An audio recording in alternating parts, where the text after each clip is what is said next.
Muy buenas tardes, YouTube. No estaba esperando hacer esta reseña. De hecho,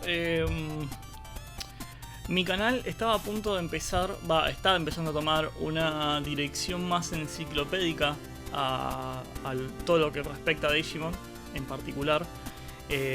Más que nada como para sacar un poco la subjetividad de por medio de muchos conceptos y para hacer que las personas un poco se remitan más a la fuente de muchas cosas a la hora de formar una opinión de Digimon en particular.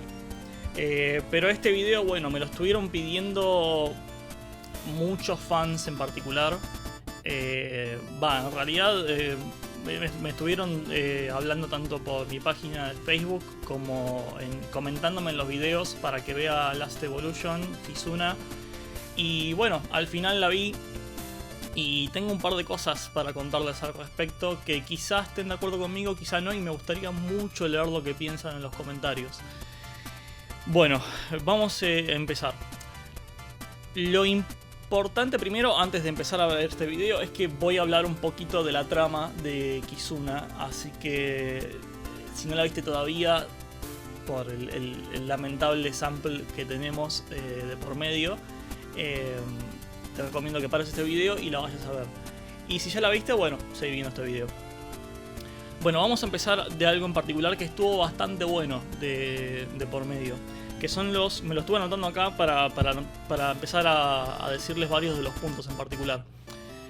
En particular tenemos muchos callbacks de por medio en Kizuna. Muchos callbacks que son bastante interesantes y que tienen que ver con unir varias de las tramas de esta película con un montón de cosas que a Adventure 3, por ejemplo, si vamos a tomar un ejemplo de lo último que tuvimos de Adventure, le faltaron justamente. Muchas cosas que fueron por ahí quejas de los fans, muchas cosas que por ahí no estuvieron tan bien desarrolladas, y en particular estuvo bastante interesante que hagan todo esto en razón de, bueno, calculo que el equipo de producción y el equipo de desarrollo de esta película habrá notado, bueno, tenemos que tomar todos estos puntos en orden de que esta película trate de tener una consistencia con el resto de las cosas que pasaron en el universo de Adventure, que de por sí tiene bastantes complicaciones en cuanto a la consistencia. Por ejemplo, metieron a Meiko de por medio como para denotar de que esta película tiene una conexión directa con Adventure 3. Metieron a Wallace para hacer una conexión con la película de los Digimentals. Hicieron dos callbacks bastante evidentes a las películas de Hosada, en particular al principio, metiendo a Parrotmon como el principal enemigo que apareció, y luego haciendo un callback a la película de Bokura no Wargame, donde hacen todo este viaje al ciberespacio y están pasando por este túnel, sería, donde aparecen todas estas pantallas, y hay muchas cosas estéticas que también tienen que ver con esta película de Hosada, que tomaron mucho de ahí para armar todo el entramado de esta película en particular.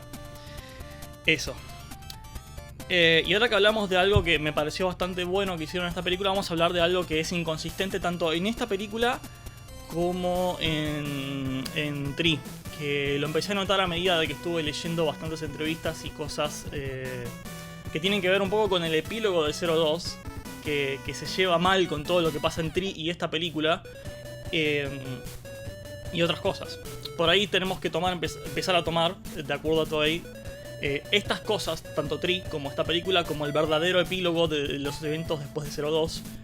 Y el epílogo de 02 nunca pasó, o en realidad esto se desarrolla en otro universo, que sería como un lazy writing de por medio de decir, bueno, en realidad esto pasó en otro universo. El epílogo de 02 pasó, pero esto pasó en otro universo paralelo a los eventos de Adventure, donde pasó todo lo mismo, pero pasó en realidad esto en vez del epílogo de 02.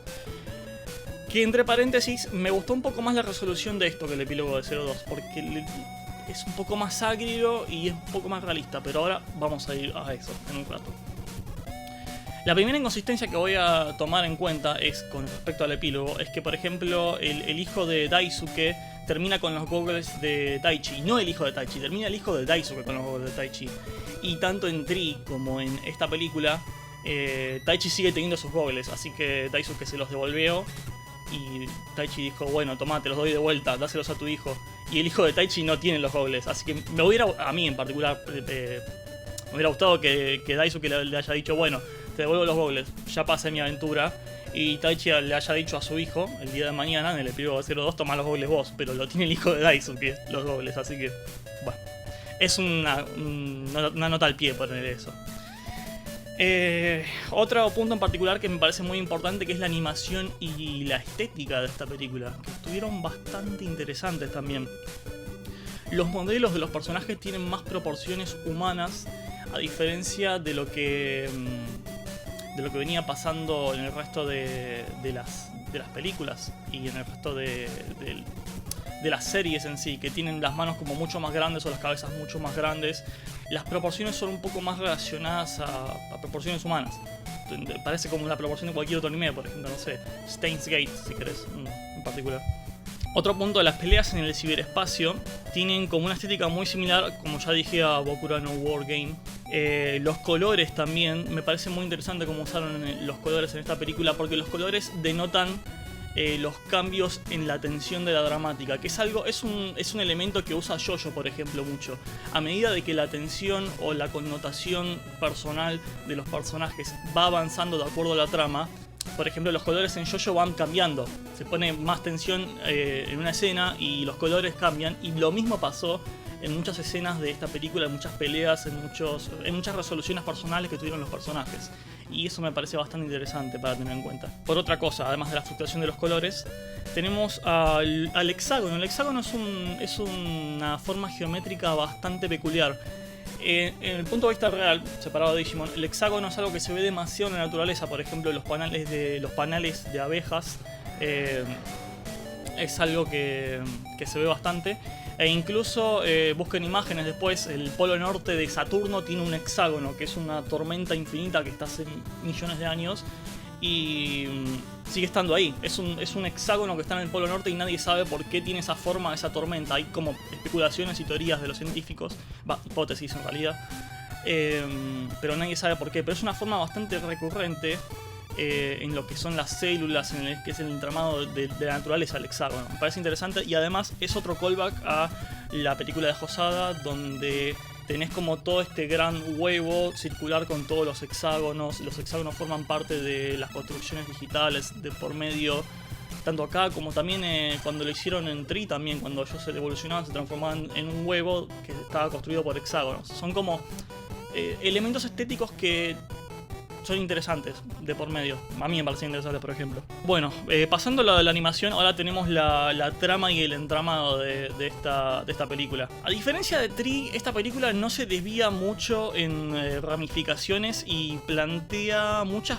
preguntas, sino que esta apuntó más a la idea de crecimiento en el que se puede hacer dos paralelismos. Primero apuntaron al target de audiencia que vio Adventure de niños y ahora son universitarios para que se sientan más asociados con la trama. Si vos viste de chico Adventure, muy seguramente ahora estés en la universidad y seguramente el target de Toei justamente para esta película sea eso en particular. Son dos paralelismos que se puede hacer. Uno es ese y el otro es que se hace una introspección por ahí japonesa con respecto a lidiar cómo la mente japonesa, y esto es muy interesante también, cómo la mente japonesa reacciona a lo que son los cambios, a lo que es la noción del crecimiento, a lo que es avanzar en tu vida, a cosas irremediables, que ya no sos un niño, que tenés que avanzar, que tenés que tener muchas cosas que espera la sociedad mismo de vos, y que de por sí conlleva, mismo en la sociedad japonesa, a desembocar en muchos suicidios. Ya no tengo no tengo la infancia que tenía antes, no tengo las cosas que tenía antes, y es algo muy interesante que hace foco de lleno a una introspección de cómo funciona la mente japonesa, de cómo lidian los japoneses con los cambios, cómo conllevan su relación con la vida. En realidad es muy interesante, y creo que también este es el segundo paralelismo y la segunda cosa que tuvieron en cuenta a la hora de hacer esta trama.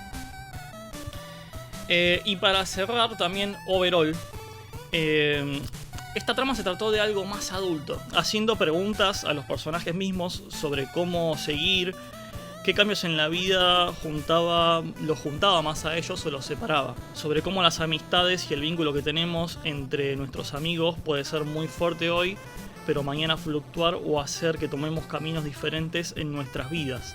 Mostró sangre, mostró armas, mostró táctica y mostró que trabajaron, por ejemplo, esto lo trabajaron, por ejemplo, en series como Tiger and Bunny. En Tiger and Bunny hay un personaje que empieza a perder sus poderes y antes los usaba por 4 minutos sus poderes y ahora los empieza a usar por menos tiempo. Y es como algo inevitable que pasa en la vida de todas las personas. Crecemos, nos hacemos viejos, perdemos amistades, ganamos otras nuevas. Nuestros lazos con nuestras amistades se hacen más fuertes o se hacen más débiles. Con nuestras parejas mismos también fluctúan mucho de esta idea de cómo nos relacionamos con el mundo y con el tiempo. Cómo impacta la psique humana con el tiempo. Hay muchos análisis que se pueden hacer muy interesantes con eso. En particular, a mí me gusta un toque más esto que el epílogo de 02.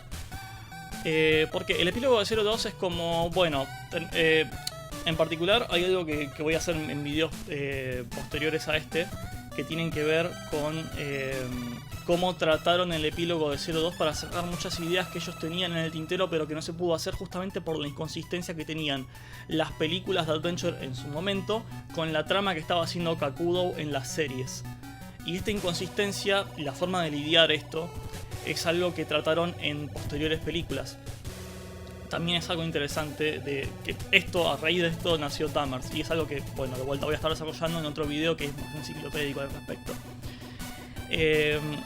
Me pareció esto, si ponemos la idea de que esto se desarrolla en un universo paralelo a los eventos de 02, me pareció muy interesante y me gustó más esto que el epílogo de 02, porque es algo irremediable con lo que no pueden lidiar, con lo que no pueden hacer nada. Viene Genai y les dice, sí, bueno, pasa esto, creces y a medida que creces, bueno, ya tus Digimon no pueden estar al lado tuyo. Así como tus amistades también toman otros caminos, así como la vida misma pasa. Es muy muy interesante esa introspección en particular. Si tengo que decir me gustó o no me gustó, esta película está muy bien desarrollada, tiene una trama enfocada en un punto. Olvídate del resto de las películas de Digimon, olvídate del resto de las tramas de las películas de Digimon. Y esta una película por sí sola está bastante buena. O sea, no es una mala película. Si vamos a hacer más análisis, bueno, sí, hay muchas inconsistencias en la trama de Digimon Adventure, pero porque Digimon Adventure es inconsistente en muchas cosas, si vamos a ponernos más enciclopédicos al respecto. Pero esta película por sí sola no es mala. A mí no me disgustó, de hecho me gustó bastante y me gustaría verla de vuelta sin una marca de agua de por medio. La música también, hicieron muchas versiones como yaceras de los temas de 02 también, que están bastante buenos. Le dieron como su spotlight a los chicos de 02, que es algo que faltó en Tree. Hay muchas cosas bastante buenas. Tiene sus cosas malas, tiene sus inconsistencias, pero obvio, Digimon Adventure es inconsistente y tenemos que vivir con eso, con que tiene su inconsistencia y que puede ser arreglado por el plot device de hay muchos universos. Pero separado de todo eso, no me pareció mala. Hay muchas cosas que me gustaría analizar como en el aftermath de lo que estoy diciendo ahora, y me gustaría ver qué piensan ustedes también y qué puedo ampliarles yo desde los comentarios sobre esto. Así que decime, ¿te gustó? ¿No te gustó Last Evolution? Esta es mi pequeña improvisada pero breve reseña. Decime qué es lo que te pareció, te espero en los comentarios y espero que este sea mi último video de opiniones, porque voy a tratar de enfocarme más a lo enciclopédico y a las fuentes, que es algo que nadie pone en YouTube. Así que nos vemos en la próxima con más videos.